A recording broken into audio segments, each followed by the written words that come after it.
എല്ലാവർക്കും news bullet കേരളയിലേക്ക് വീണ്ടും സ്വാഗതം. നാം കൂടെ കേൾക്കുന്ന ഒരു വാക്കാണ് രാഷ്ട്രീയ ഇച്ഛാശക്തി. എന്താണ് ഈ രാഷ്ട്രീയ ഇച്ഛാശക്തി? ആലോചിച്ചിട്ടുണ്ടോ? ഒരു നിശ്ചിത ലക്ഷ്യം നേടുന്നതിന് ശരിയായ തീരുമാനങ്ങൾ എടുക്കാനും അവ നടപ്പാക്കാനും ഭരണാധികാരിയോ രാഷ്ട്രീയ നേതൃത്വമോ കാണിക്കുന്ന ദൃഢനിശ്ചയത്തെയാണ് രാഷ്ട്രീയ ഇച്ഛാശക്തി, പൊളിറ്റിക്കൽ വിൽ എന്ന് പറയുന്നത്. ലളിതമായി പറഞ്ഞാൽ, എടുത്ത തീരുമാനം നടപ്പിലാക്കുന്നതിന് തടസ്സമാകുന്ന എല്ലാ വെല്ലുവിളികളെയും മറികടന്ന് മുന്നോട്ടു പോകാനുള്ള കഴിവാണത്. സമീപകാലത്ത് കേരളം ഭരിച്ച രണ്ട് ഭരണാധികാരികൾ ഉമ്മൻചാണ്ടിയും പിണറായി വിജയനും. അവരുടെ രാഷ്ട്രീയ ഇച്ഛാശക്തിയാണ് ഈ വീഡിയോയിൽ താരതമ്യം ചെയ്യുന്നത്. ഉമ്മൻചാണ്ടിയുടെ കാലത്ത് ക്ഷേമ പെൻഷൻ വിതരണം അലങ്കോലമായിരുന്നു എന്നത് ചരിത്ര യാഥാർത്ഥ്യമാണ്. 1ഉം 2ഉം പിണറായി സർക്കാരുകളുടെ കാലത്ത് ക്ഷേമ പെൻഷൻ വിതരണം പൂർണ്ണ വിജയവുമായിരുന്നു. ഇന്ന് 62 ലക്ഷം പെൻഷൻകാർക്ക് ഒരു കുടിശ്ശികയുമില്ലാതെ ക്ഷേമ പെൻഷൻ വിതരണം നടക്കുന്നുണ്ട്. 46% പേർക്ക് സഹകരണ ബാങ്കുകൾ വഴി വീട്ടുവാതിക്കൽ പെൻഷൻ എത്തുന്നു. 54% പേർക്ക് അവരുടെ ബാങ്ക് അക്കൗണ്ടിലും. എവിടെയും ഒരു പിഴവുമില്ല. എന്നാൽ ഉമ്മൻചാണ്ടി സർക്കാരിന്റെ കാലത്ത് അങ്ങനെയായിരുന്നില്ല. രണ്ട് സർക്കാരുകളും ഈ വിഷയം എങ്ങനെയാണ് കൈകാര്യം ചെയ്തത് നമുക്ക് നോക്കാം. ആദ്യം ഉമ്മൻചാണ്ടിയുടെ ഒരു പത്രസമ്മേളനം കാണാം. 2015 നവംബർ 11 ക്യാബിനറ്റ് ബ്രീഫിംഗ്. ക്ഷേമ പെൻഷനുകൾ 32 ലക്ഷം കുടുംബങ്ങൾക്ക് ലഭിക്കുന്നതിനുള്ള പെൻഷൻ 6 മാസത്തെ തുക 1320 കോടി രൂപ ഗവൺമെന്റ് ഡിസ്പേഴ്സ് ചെയ്തിരുന്നു. കേട്ടല്ലോ, അന്ന് 32 ലക്ഷം പെൻഷൻകാരുണ്ട്. അവർക്ക് 6 മാസത്തെ കുടിശ്ശിക തുകയായ 1320 കോടി ഗവൺമെന്റ് ഡിസ്പേഴ്സ് ചെയ്തു. ഇനി ആ 1320 കോടിക്ക് എന്ത് സംഭവിച്ചുവെന്നും ഉമ്മൻചാണ്ടി തന്നെ പറയുന്നത് കേൾക്കാം. ഇതില് 352 കോടി രൂപ ബാങ്ക് വഴിയും ഇലക്ട്രോണിക് മണി ഓർഡർ വഴിയും കൊടുക്കുന്നതിന് വേണ്ടിയിട്ടായിരുന്നു. അത് ഏതാണ്ട് പൂർണ്ണമായും ബെനിഫിഷ്യറീസിന് കിട്ടിയിട്ടുണ്ട്. അദ്ദേഹം ബാക്കി കൂടെ പറയട്ടെ. 968 കോടി രൂപ പോസ്റ്റ് ഓഫീസിലെ അക്കൗണ്ട് വഴി കൊടുക്കുന്നതിനാണ്. അതില് നാമമാത്രമായ തുക മാത്രമേ വിതരണം ചെയ്തിട്ടുള്ളൂ. എന്നാലും ആ നാമമാത്രം എത്ര വരും? അതും ഉമ്മൻചാണ്ടി തന്നെ പറയട്ടെ. ഞങ്ങൾക്ക് ഏറ്റവും ഒടുവിൽ കിട്ടിയ വിവരമനുസരിച്ച് 50 കോടി രൂപയിൽ താഴെ മാത്രമേ ഇതിന്റെ ബെനിഫിഷ്യറീസിന് കൊടുത്തിട്ടുള്ളൂ. 50 കോടിയിൽ താഴെയാണ് ബെനിഫിഷ്യറീസിന് കൊടുത്തത്. അതായത് ആകെ അനുവദിച്ചത് 1320 കോടി, പോസ്റ്റ് ഓഫീസുകാരെ ഏൽപ്പിച്ചത് 968 കോടി, അവർ വിതരണം ചെയ്തത് 50 കോടിയിൽ താഴെ. 50 കോടി നമുക്കൊരു റൗണ്ട് ഫിഗറായി കണക്കാക്കാം. അപ്പൊ ബാക്കി 918 കോടി അതെവിടെ പോയി? ഇനി അക്കാലത്തെ ക്ഷേമ പെൻഷൻ വിതരണം സംബന്ധിച്ച ഒരു CAG റിപ്പോർട്ടുണ്ട്. ആ റിപ്പോർട്ടിലെ ഒരു വാചകം ഇങ്ങനെയാണ്: 2015 നവംബർ 19 വരെ, അതായത് ഉമ്മൻചാണ്ടിയുടെ ഈ പത്രസമ്മേളനം നടക്കുന്ന ആ കാലമാണ് CAG റിപ്പോർട്ടിൽ പരാമർശിക്കുന്നത്. ബാങ്ക് വഴി വിതരണം ചെയ്യാൻ റിലീസ് ചെയ്ത 373 കോടിയിൽ 117 കോടിയും വിതരണം ചെയ്യാതെ ബാങ്കുകളിൽ ബാക്കി കിടക്കുകയാണ്. അപ്പൊ ആകെ അനുവദിച്ചത് 1320 കോടി, ബാങ്കുകളിൽ അവശേഷിച്ചത് 117 കോടി, പോസ്റ്റ് ഓഫീസ് വഴി വിതരണം സാധ്യമാകാതെ വന്നത് 918 കോടി. രണ്ടും കൂടി ചേർത്താൽ പോസ്റ്റ് ഓഫീസിലും ബാങ്കിലുമായി ബാക്കി വന്നത് ആകെ 1035 കോടി. അപ്പൊ വിതരണം ചെയ്തത് 285 കോടി മാത്രം. അപ്പൊ ചോദിക്കും, 6 മാസത്തെ കുടിശ്ശികയല്ലേ ഉണ്ടായിരുന്നുള്ളൂ എന്ന്. ബാക്കി കുടിശ്ശികയുടെ കഥ വഴിയേ പറയാം. ഇവിടെ 6 മാസത്തെ കുടിശ്ശികയായ 1320 കോടി വിതരണം ചെയ്യാൻ ഉമ്മൻചാണ്ടി സർക്കാർ ഉണ്ടാക്കിയ സിസ്റ്റത്തിന് കഴിഞ്ഞിട്ടില്ല. അതാണ് യാഥാർത്ഥ്യം. അക്കാര്യം ഉമ്മൻചാണ്ടി തന്നെ ഏറ്റുപറഞ്ഞതാണ് നാം ഇവിടെ കണ്ടത്. ഞങ്ങൾക്ക് ഏറ്റവും ഒടുവിൽ കിട്ടിയ വിവരമനുസരിച്ച് 50 കോടി രൂപയിൽ താഴെ മാത്രമേ ഇതിന്റെ ബെനിഫിഷ്യറീസിന് കൊടുത്തിട്ടുള്ളൂ. ബാങ്ക് വഴിയും പോസ്റ്റ് ഓഫീസ് വഴിയുമാണ് അക്കാലത്ത് പെൻഷൻ വിതരണം തീരുമാനിച്ചത്. ഇത് രണ്ടും അലങ്കോലമായി. ക്ഷേമ പെൻഷൻ വിതരണം താറുമാറായി. 2011 അധികാരമേറ്റ ഉമ്മൻചാണ്ടിക്ക് 2015 നവംബർ വരെയും ക്ഷേമ പെൻഷൻ വിതരണത്തിന് പിഴവറ്റ ഒരു സംവിധാനം ഉണ്ടാക്കാൻ കഴിഞ്ഞില്ല എന്നാണ് അദ്ദേഹം തന്നെ തുറന്നു പറഞ്ഞത്. എന്താണ് ആ സർക്കാരിന്റെ കാലത്ത് സംഭവിച്ചത്? അതിന്റെ ഉത്തരവും നമുക്ക് CAG റിപ്പോർട്ടിൽ നിന്ന് കിട്ടും. ഉമ്മൻചാണ്ടി സർക്കാരിന്റെ കാലത്തെ ക്ഷേമ പെൻഷൻ വിതരണത്തെക്കുറിച്ച് 2016 ജനുവരിയിൽ പുറത്തിറങ്ങിയ ആ CAG റിപ്പോർട്ടിലെ 4ാം അധ്യായത്തിലെ 2ാം ഖണ്ഡികയുടെ തലക്കെട്ട് ഇറഗുലാരിറ്റി ഓഫ് ഡിസ്ബേഴ്സ്മെന്റ് എന്നാണ്. വിതരണത്തിലെ ക്രമരാഹിത്യം.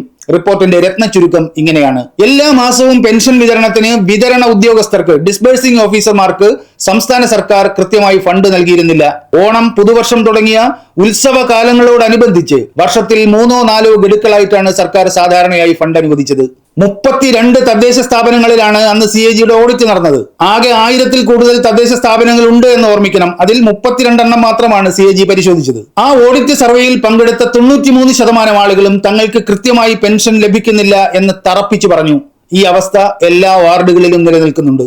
ഇനി ആ ഓഡിറ്റ് റിപ്പോർട്ടിന്റെ അടുത്ത ഭാഗം ഇങ്ങനെയാണ്: തദ്ദേശ സ്ഥാപനങ്ങളുടെ ആവശ്യകതയ്ക്ക് അനുസൃതമായിരുന്നില്ല സംസ്ഥാന സർക്കാർ അനുവദിച്ച ഫണ്ട് മൊത്തമായി അനുവദിക്കുമ്പോൾ ഏത് കാലയളവിൽ പെൻഷനാണ് വിതരണം ചെയ്യേണ്ടത് എന്ന് സർക്കാർ നിഷ്കർഷിച്ചിരുന്നു. എന്നാൽ ഫണ്ട് ലഭ്യമായിട്ടും പെൻഷൻ കുടിശ്ശിക നൽകാൻ ഉണ്ടായിരുന്നിട്ടും സംസ്ഥാന സർക്കാർ ഏർപ്പെടുത്തിയ നിയന്ത്രണങ്ങൾ കാരണം തദ്ദേശ സ്ഥാപനങ്ങൾക്ക് ഫണ്ട് തിരികെ നൽകേണ്ടി വന്നു, അത് സറണ്ടർ ചെയ്യേണ്ടി വന്നു. ഉമ്മൻചാണ്ടിയുടെ ഭരണകാലത്ത് ക്ഷേമ പെൻഷൻ കുടിശ്ശികയെ വന്നിട്ടില്ലെന്ന് ആവർത്തിച്ച് നുണ പറയുന്ന വി ഡി സതീശനും സംഘവും ഈ CAG റിപ്പോർട്ട് മനസ്സിരുത്തി വായിക്കണം. അപ്പോ ആ കാലത്ത് നടന്ന തരികിടകളുടെ പൂർണ്ണമായ ചിത്രം ലഭിക്കും. അന്ന് പലപ്പോഴും നടന്നത് ഇതാണ്: തദ്ദേശ സ്ഥാപനങ്ങൾക്ക് പെൻഷൻ വിതരണത്തിന് ഫണ്ട് അനുവദിക്കും, ആ പണം കൈമാറുകയും ചെയ്യും. പക്ഷേ വിതരണം ചെയ്യാൻ കഴിയില്ല, അനുവദിച്ച പണം സർക്കാർ തന്നെ തിരിച്ചെടുക്കും. ഉമ്മൻചാണ്ടിയുടെ ഭരണകാലത്ത് ഈ പെൻഷൻ വിതരണം അലങ്കോലമായതിനെ കുറിച്ച് കൂടുതൽ വിശദമായി നാം പഠിക്കേണ്ടതുണ്ട്. 2011 ആ സർക്കാർ അധികാരമേറ്റത്. നിലവിലുണ്ടായിരുന്ന പെൻഷൻ വിതരണ സംവിധാനം പാടെ അഴിച്ചുപണിയാൻ 2012 സെപ്റ്റംബർ 29 സർക്കാർ ഒരു ഉത്തരവിറക്കി.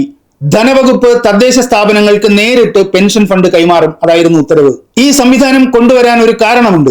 ഉമ്മൻചാണ്ടിയിൽ നേരിട്ട് സ്വാധീനമുള്ള UDFന്റെ പഞ്ചായത്ത് പ്രസിഡന്റുമാർ സമീപിക്കുമ്പോൾ അവർക്ക് ആവശ്യമായ ഫണ്ട് അനുവദിക്കും. അങ്ങനെ തങ്ങൾക്ക് താല്പര്യമുള്ള പഞ്ചായത്തുകൾക്ക് മാത്രം ക്ഷേമ പെൻഷൻ അനുവദിക്കാനാണ് നിലവിലുണ്ടായിരുന്ന രീതി അട്ടിമറിച്ച് പുതിയ രീതി ആ സർക്കാർ തുടങ്ങിയത്. എന്നിട്ടോ സ്വന്തക്കാർക്കെങ്കിലും കുടിശ്ശികയില്ലാതെ പെൻഷൻ വിതരണം കാര്യക്ഷമമായി നടത്താൻ ആ സർക്കാരിന് കഴിഞ്ഞില്ല. അതാണ് C&AGയുടെ റിപ്പോർട്ട് തെളിയിക്കുന്നത്. ഈ കലാപരിപാടി അങ്ങനെ നടക്കുന്നതിനിടെ പെൻഷൻ വിതരണ സംവിധാനം ഒന്നുകൂടി പരിഷ്കരിച്ച് 2013 ജൂലൈ 7 സർക്കാർ പുതിയ ഒരു ഉത്തരവ് പുറപ്പെടുവിച്ചു. ആ ഉത്തരവിൽ പറഞ്ഞത് ഇങ്ങനെയാണ്: 2013 ഓഗസ്റ്റ് 1 മുതൽ ഗുണഭോക്താക്കളുടെ ബാങ്ക്, പോസ്റ്റ് ഓഫീസ് അക്കൗണ്ടിലേക്ക് സർക്കാർ നേരിട്ട് പെൻഷൻ എത്തിക്കുമെന്നായിരുന്നു പ്രഖ്യാപനം. അതിനായി സ്റ്റേറ്റ് ബാങ്ക് ഓഫ് ട്രാവൻകൂറിന്റെ തിരുവനന്തപുരം മെയിൻ ബ്രാഞ്ചിൽ പെൻഷൻ വിതരണത്തിന് വേണ്ടി ഒരു സേവിങ്സ് ബാങ്ക് അക്കൗണ്ട് തുടങ്ങി.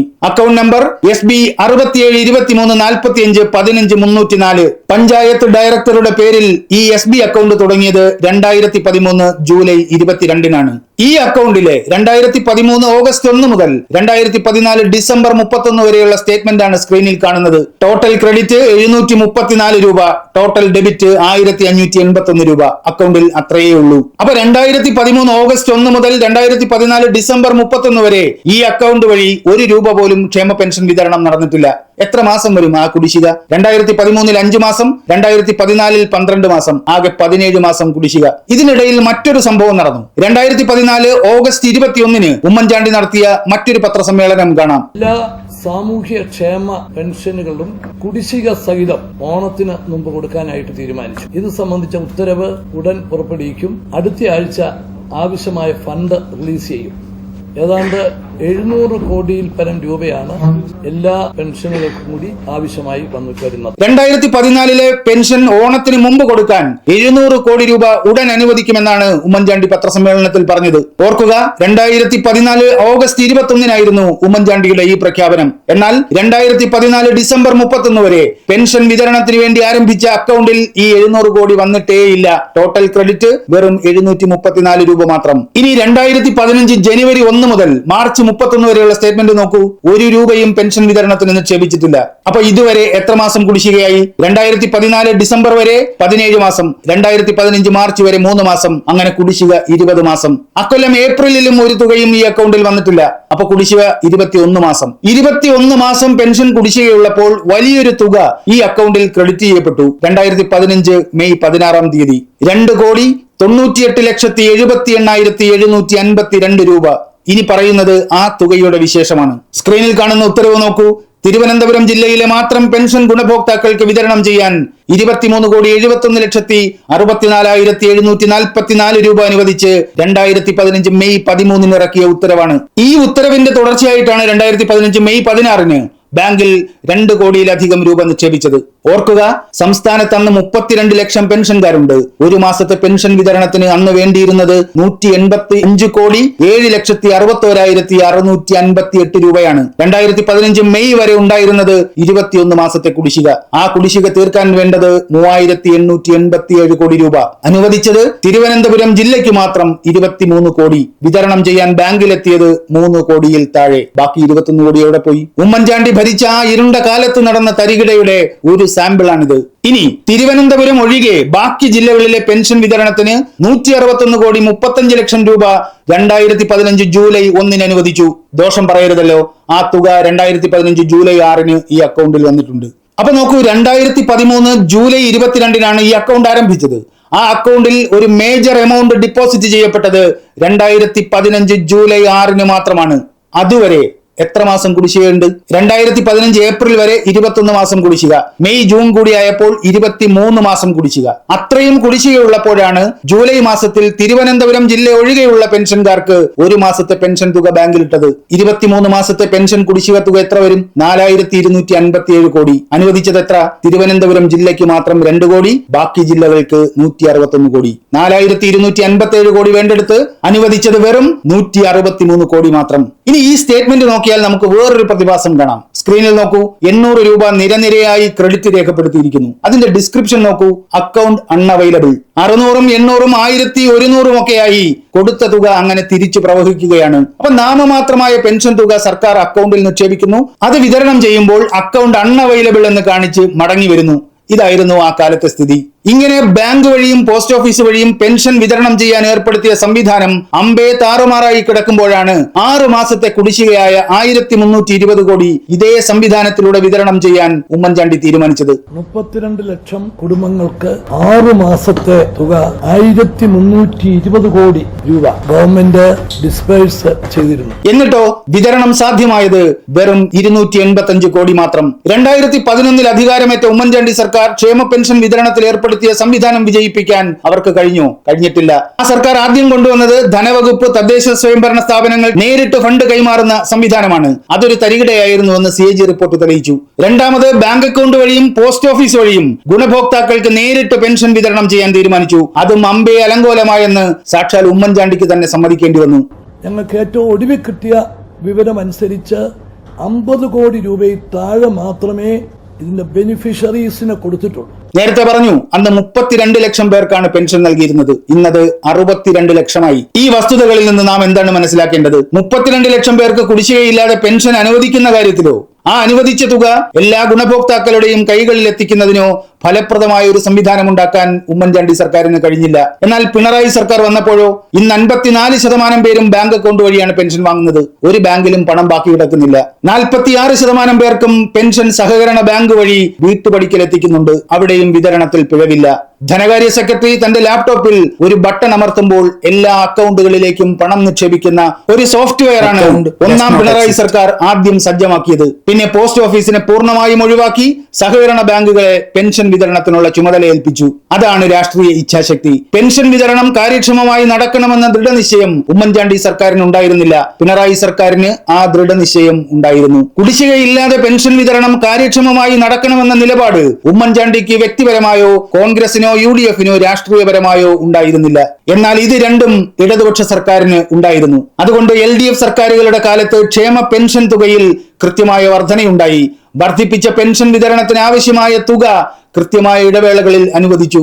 ഒന്നാം പിണറായി സർക്കാരിന്റെ കാലത്ത് ക്ഷേമ പെൻഷൻ വിതരണത്തിന് 35,000 കോടി രൂപയാണ് അനുവദിച്ചത്. രണ്ടാം പിണറായി സർക്കാരിന്റെ കാലത്ത് 45,000 കോടിയും.